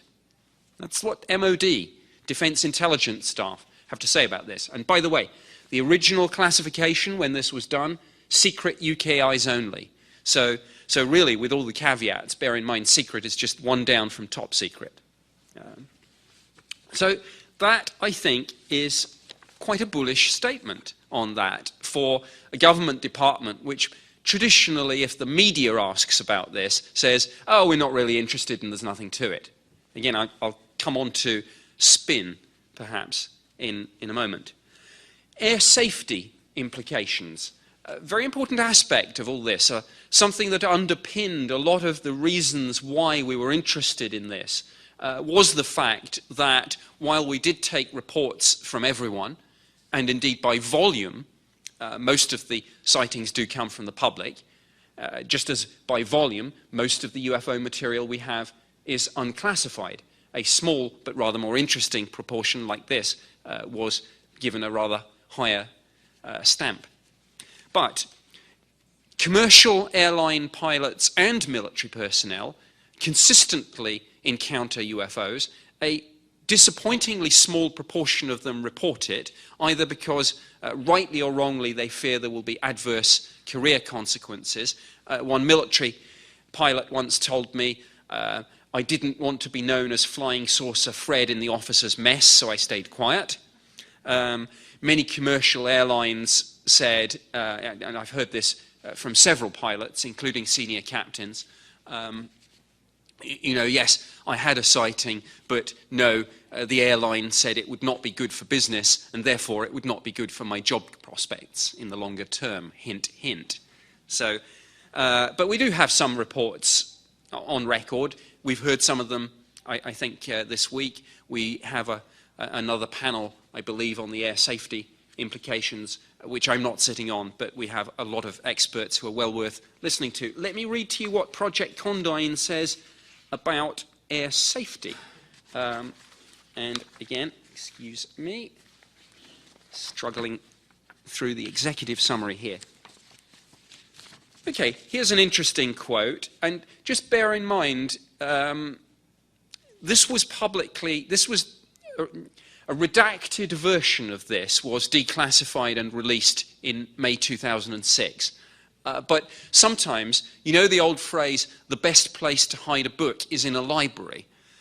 When this was released, few press actually bothered to go through all 468 pages. And sometimes, shall we say, the MOD press office didn't exactly go overboard to point out the most explosive bits here. In fact, quite the contrary. There was a little cover note really saying, oh yes, we did a study, but we didn't really find anything of any interest. Well, hold on. Here we are, page 10 of the executive summary.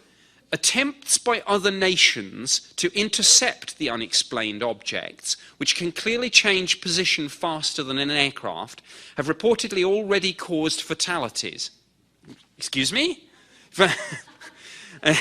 And would you believe, few if any media people even saw that. And as I say, MOD press office drew the attention to deliberately, perhaps, rather more mundane parts of the reports and said, yeah, we weren't really interested in that. But that's a fairly interesting little soundbite. Fatalities, wait a minute. Recommendations. Oh, here's the one that they focused on. The press office drew everyone's attention to this. It should no longer be a requirement for DI-55, that's part of the Defence Intelligence Staff, to monitor UAP reports, as they do not demonstrably provide information useful to defence intelligence. So it looked like the key recommendation was, we're not interested, there's nothing to this. But if you had just read a little further, subsidiary recommendations on the air safety issue again. No attempt should be made to outmaneuver a UAP during interception. Okay. And another one. At higher altitudes, although UAP appear to be benign to civil air traffic, pilots should be advised not to maneuver other than to place the object astern if possible. Translation, don't mess with them. Now, one of the controversial conclusions of Project Condign, and by the way, unlike some UFO documents that you'll hear, there is zero dispute about the authenticity of this. You can get it off the MOD's website, or the website of the UK National Archive. So, that, very important point to make in a field such as UFO study, where sometimes there is a debate to be had about the provenance and authenticity of things. But just again, for those people when this story came out who thought that this is all just a bit of a non-issue, a couple of other interesting little quotes here. Bottom of page 9 of the executive summary. As I say, one of the controversial conclusions was that some UFO reports might be attributable to some sort of exotic atmospheric plasmas, which could change shape, which could sometimes show up on radar, sometimes not. I am not going to get technical with you, not least because I'm not a scientist, and parts of this report are extremely technical. But from the executive summary we read, there is evidence from openly published scientific papers that scientists in the former Soviet Union have taken a particular interest in UFO phenomena. They have identified the close connection with plasma technologies and are pursuing related techniques for potential military purposes. For example, very high power energy generation, RF weapons, impulse radars, air vehicle drag and radar signature reduction or control, and possibly for radar reflecting decoys. The sort of translate that into English version is whatever the UFO phenomenon turns out to be, there are people who are looking at novel military applications, including weaponization of it. So again, I think the media missed that one too. And just in case anyone thought that MOD was not interested in this, on that point, it says right at the end, it is recommended that further investigation should be made into the applicability of various characteristics of plasmas in, and this lovely phrase again, novel military applications. I believe it was the senator who asked me today about directed energy weapons and whether any of this ties in. Well, yes, it does. With respect to the possibility of the use of plasmas for military applications, it is noted that the implications have already been briefed to the relevant MOD technology managers. So, you know, this is Defence Intelligence Staff material, which at the time, it was never envisaged would be made public. And it was only through a combination of Freedom of Information Act requests and really the department being painted into a bit of a corner on this, that this saw the light of day. And I do want to address the issue of downplaying the subject. I've hinted at it, I've given a couple of examples. Let me contextualize that. As I mentioned, no Air Force, no government can be comfortable with a situation where there are unidentified objects in our airspace being tracked on radar, performing speeds and maneuvers that we can't match, being seen by commercial airline pilots and military pilots, and sometimes coming terrifyingly close to actually having a collision. And many of you will have seen, I think, on the front page of the BBC News website 2 days ago, so not some obscure website, the UK's the UK AirProx board, AirProx is air proximity, looked at yet another case where there was a near miss between a UFO and commercial aircraft. We have many such cases. This is not a comfortable area for government to address. This is not a situation with which we were happy. And there was, I think you could say, a consistent, over the years, policy to do two things. Firstly, to downplay the extent to which we were interested in this at all. I mean, Project Condign is the perfect illustration of that. If any reporter, you know, mainstream journalist, BBC, you know, ABC, NBC, CNN, it could be from anywhere in the world, New York Times, Washington Post, phoned up the MOD press office and said, "What's your line on UFOs?" The line would essentially be boiled down to a single sound bite.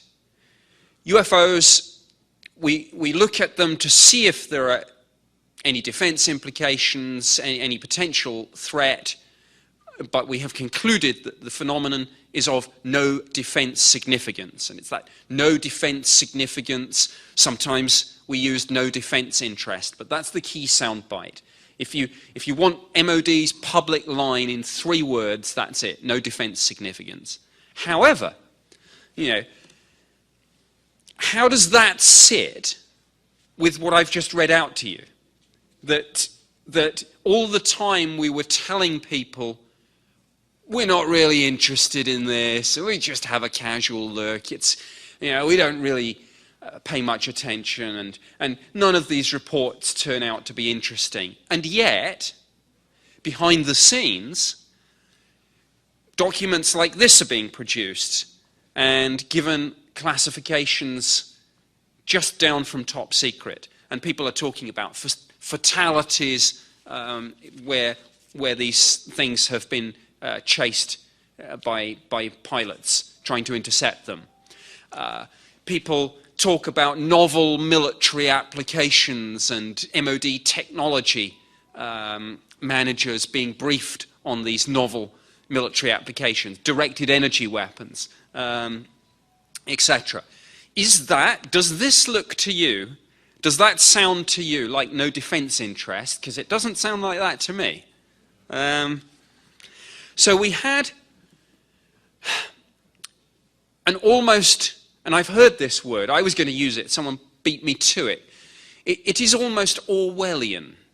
It is a piece of 1984 doublethink that, on the one hand, we were pushing this line, no defence significance, aggressively to the UK Parliament, to the media, to the public, and yet behind the scenes, this is the sort of thing that was going on. These are the sorts of conclusions that people were reaching.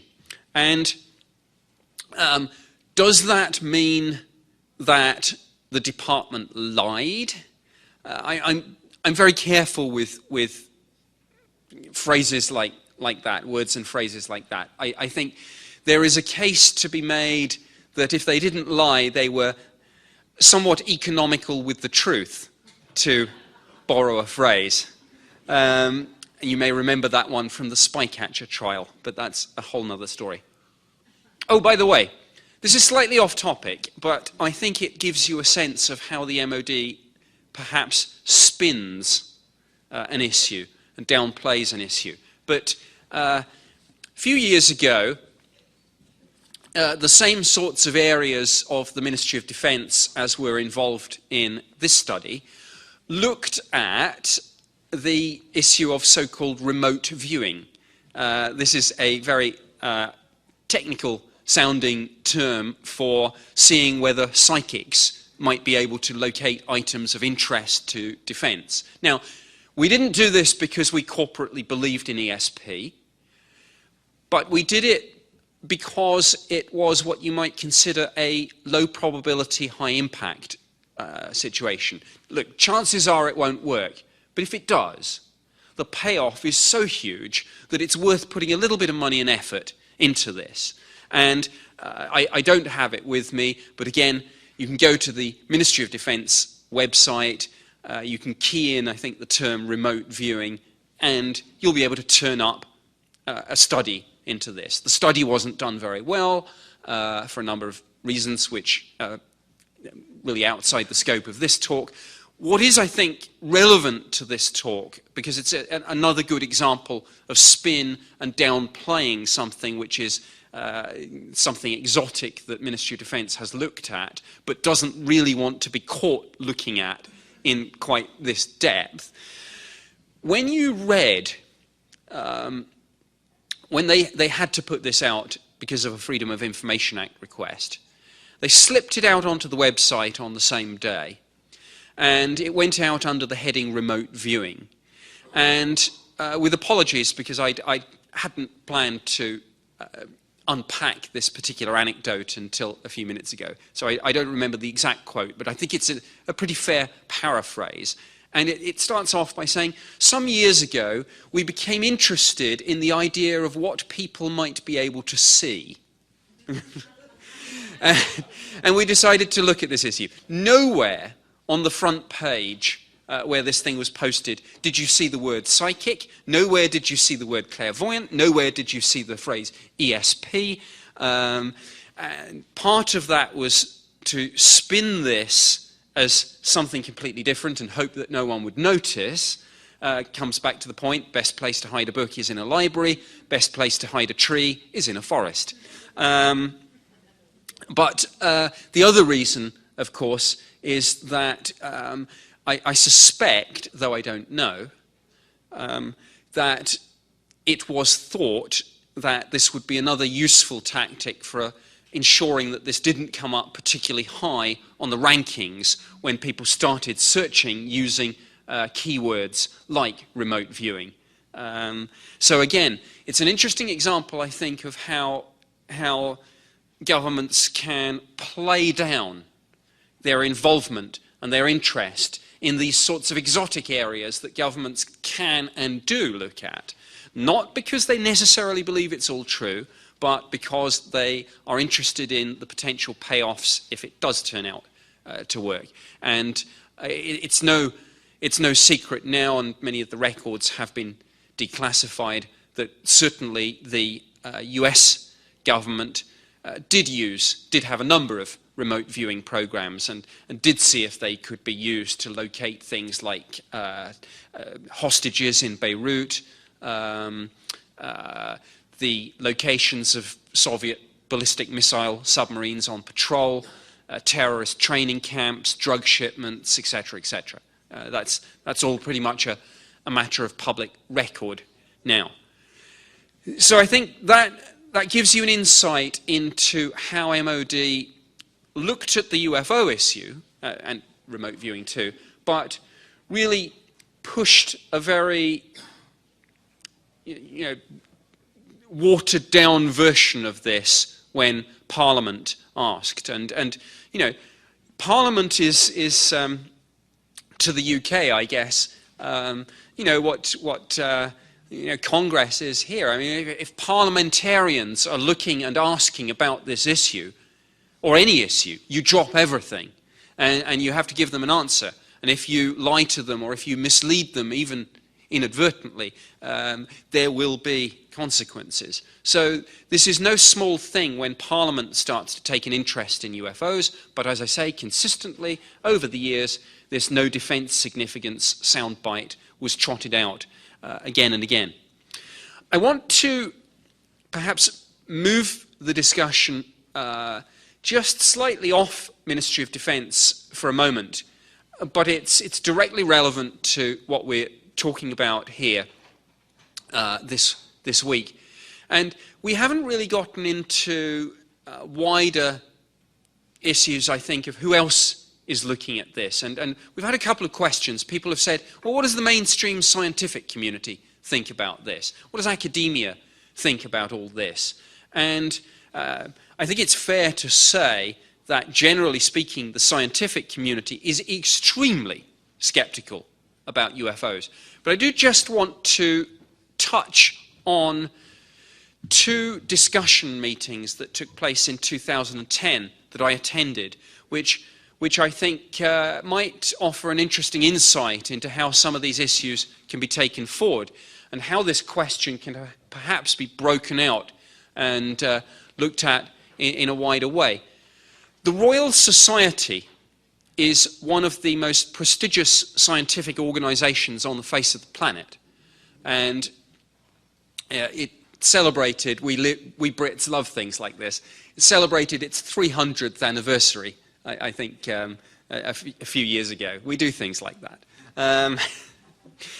Previous fellows of the Royal Society include Sir Isaac Newton, Albert Einstein, more recently people like Stephen Hawking. This is a pretty heavy group of men and women, and one or two fairly bright people there.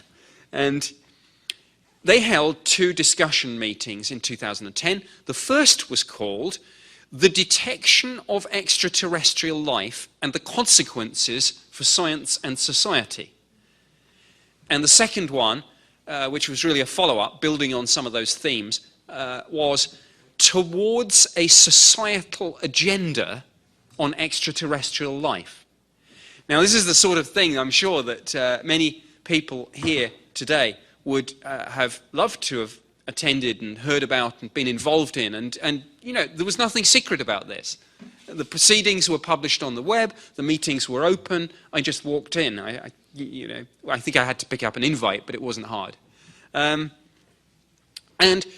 what was interesting about this, and I realise that I'm breaking away somewhat from UK government policy on this, but I hope that you'll find it interesting. What this was a multidisciplinary group of scientists coming together and discussing not UFOs. I mean, this was astrobiology rather than ufology, but essentially discussing how is the search for alien life going, and much more interestingly, what's going to happen if and when we find it. Now, Some people were looking, this is a whole bunch of people looking for very different things in different ways with different methodologies. Some people were looking for microbial life within our own solar system. Some people think we're getting very close to that sort of thing. Microbes on Mars, or Europa perhaps. Other people, astronomers using radio telescopes, are listening for signals from other civilizations, thinking that that might be a very good way to detect civilizations if they are out there. I know a whole bunch of people in the UFO community aren't comfortable with that. I think it's worth doing. Why wouldn't it be? And at the high end of the spectrum, some people were prepared to ask some of the questions that were asked here. Probably more over the coffee and biscuits than in the formal sessions, I have to say. But people were prepared to say, what if one day we do have some sort of scenario where we do make direct contact? And what was, I think, interesting and important about these meetings was the fact that they were so multidisciplinary.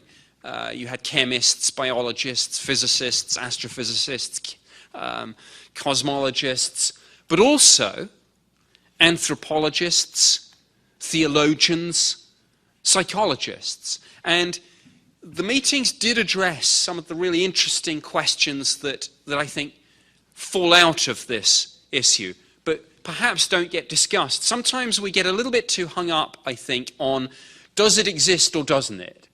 Is there a cover-up or isn't there? What is the UFO phenomenon? But I think some of these follow-up questions take us to a more interesting place. And people were asking questions like, what would be the effect on people's religious worldviews? What would be the effect on people's personal paradigms and maybe our societal worldview? And an awful lot of cliches were challenged, I think. You hear a lot of people say, oh, there'll be panic in the streets, the international banking system will collapse,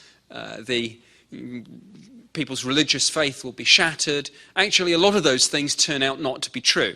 And Ted Peters, a theologian, has gone and done some work, for example, on religion, has found that, if anything, confirmation of the discovery of extraterrestrial life, whether that's microbial or whether it's other civilizations, would slightly strengthen people's religious beliefs, not shatter them. Reason?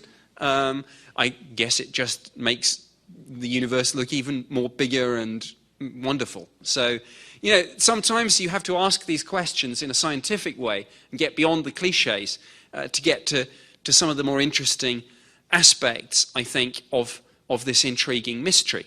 And I read into the public record in my testimony a document which I think always gets a laugh. It's one of the most extraordinary defense intelligence staff documents. And I'm just going to bring the discussion briefly back to the Ministry of Defence from the Royal Society. This is from a 1995 Defence Intelligence Staff document which speculated, you know, what might this be? And after a lot of toing and froing about what we might be dealing with, obviously the author thought, well, you know what, I'm just going to come out and say it. And at the end it says, if the sightings are of devices not of this earth, then their purpose needs to be established as a matter of priority. There has been no apparent hostile intent, and other possibilities are: 1, military reconnaissance; 2, scientific; 3, tourism. Everyone, this is a government document, Defence Intelligence Staff. It goes on to say, and again, it goes on to say and to echo a point that I've touched on in relation to Project Condign. We could use this technology if it exists. Well, of course. Yeah, absolutely.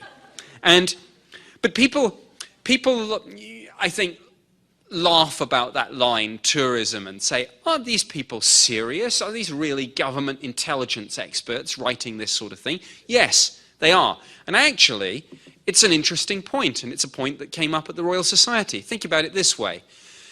If we are ever visited by another civilization, self-evidently, if they can get here, viable interstellar travel calls for a technology orders of magnitude above anything we've got in our fairly basic space program that has just about gotten a handful of probes somewhere about the border of the edge of the solar system, but not even a sizable fraction of a percentage to even the nearest star. Orders of magnitude above anything we have. Is it likely that we will have anything to teach such a civilization about physics, about engineering? No, I would put it to you that it's not. So that being the case, it does seem more logical that the things that would make us interesting would be art, literature, architecture, and the good old sites like the Grand Canyon and maybe even the White House. So tourism is not as funny or as bizarre and perverse as I think some people first think when they read that document. It was actually a serious and I think quite well-made point. Now, dipping back to the Royal Society, I like doing this. One of the suggestions that was made was, and this was by a former NASA chief historian, Stephen Dick, I believe. One of the suggestions made was that we might be living in a largely, quote, post-biological universe, unquote. Raises some very interesting issues about consciousness, artificial intelligence, but I can tell you, I sat through these sessions at the Royal Society, and when I heard people like that using the phrase, and this one really stuck in my mind, immortal thinking machines, I had to remind myself that I was not at a sci-fi convention. I was sat at the Royal Society, and I was listening to people speculating about what we might one day encounter. And I think those two meetings were extraordinary. One other aspect of this, and it came up in today's session when the chair raised at the end the question of international cooperation on this issue and whether perhaps the United Nations might have a role in all this. One of the people who went to the second Royal Society discussion meeting, and I listened to her presentation and I had the chance to speak to her about this issue one-on-one, was Dr. Mazlan Othman. Dr. Othman is a Malaysian astrophysicist. She heads up the United Nations Office for Outer Space Affairs, wonderful title. The UN Office for Outer Space Affairs is the office which services the UN Committee on the Peaceful Uses of Outer Space. They do issues such as debris from defunct satellites, who owns the moon, whether we should have quiet parts of the moon where probes don't land so that we can do some astronomy, some radio astronomy one day on the dark side of the moon, those sorts of issues. So the question was asked, and it's an interesting one, going back to this concept of radio astronomy.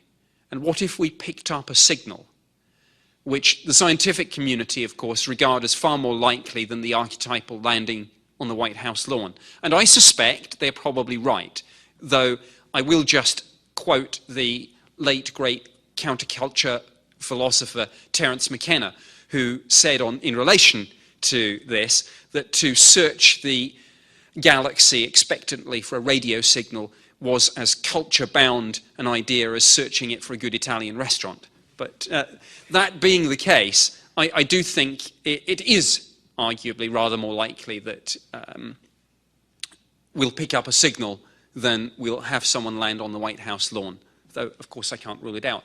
The question then arises, and this, my goodness, things got heated at the Royal Society over this one. If we pick up a signal, three questions. Do we reply? if we reply, who replies, and what do we say? And things got pretty heated over that, as you can imagine. Some people thought that there should be a moratorium on replying before, and a moratorium in which a body like the United Nations should perhaps take the lead in making the decision. Others argued against that and said, look, it's too late. If you're concerned with all this, and it's the Stephen Hawking quote that many of you will have heard, I'm sure. He said, if we encounter an extraterrestrial civilization, it would be somewhat akin to the Europeans encountering the Native Americans. Only this time, he said, we're the Native Americans. So Stephen Hawking and others said, and this is a quote, I think, from another scientist, Simon Conway, I believe, if the cosmic phone rings, don't answer. But other people, particularly, of course, the radio astronomers who are doing this, say, nonsense. It's anti-science, and it's far too late anyway, because through our radio transmissions, we've been a detectable civilization for decades. So the response from the radio astronomers was, any civilization that has the capability to threaten us is already aware of us. So, it's too late. It's a done deal. SETI, which is they had some NASA funding some years back. Now it's all privately funded. Search for Extraterrestrial Intelligence. They ran a project called Earth Speaks. And one of the questions that they asked, and this was the one asked at the Royal Society, of course, was, well, what would you say? And it was a bit of fun. They basically said, please design your message to an extraterrestrial civilization. And they got, as you can imagine, a wide range of stuff, some clever things. Someone wrote, interestingly enough, in binary code. And someone wrote, I believe, I'm quoting this pretty much accurately, do not bother coming here, it is really boring and we are deadly, or something like that. So, in one of the sessions, it was suggested by one of the panelists that a series of sages, wise people, might perhaps pontificate about this question. Who should we reply? Who should reply, and what should we say? And in the Q&A session, a scientist said furiously from the floor, do you think the other 7 billion of us might get a say in any of this? So I think there are some big questions to be asked.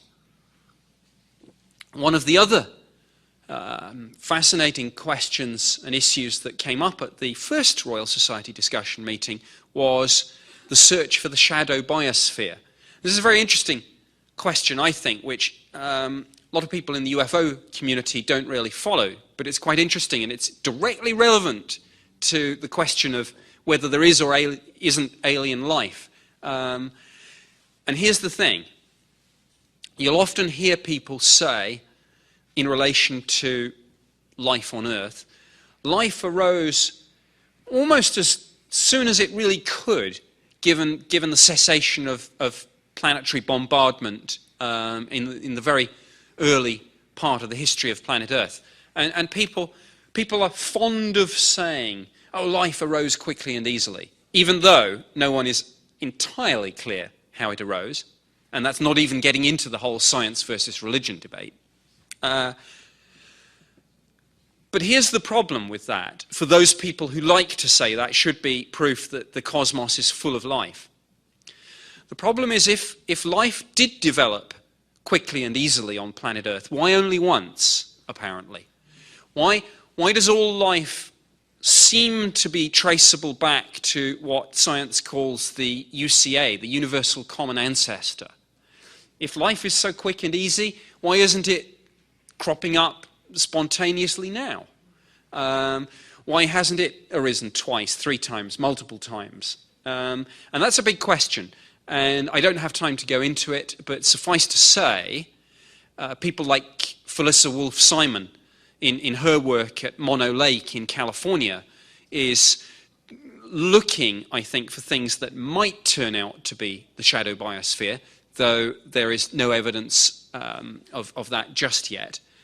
Certainly she published a paper which suggested a year or so ago that microbes had been found with arsenic instead of phosphorus, and that therefore this fundamentally, this different building block of life fundamentally changed our definition of life, or it should. And that's why, interestingly, NASA, when she announced her findings, published, she did so in a press conference that was actually put on by NASA as a joint thing, because NASA said quite rightly, if this turns out to be true, if this did turn out to be the shadow biosphere, if you can accept that life arose twice, not once, then yes, I think everyone would accept that the universe is probably teeming with life, because that really would suggest that it's quick and easy. But Felissa Wolf-Simon's results have been challenged, and that whole debate is still going on. But it's worth following, I think, this quest for the shadow biosphere.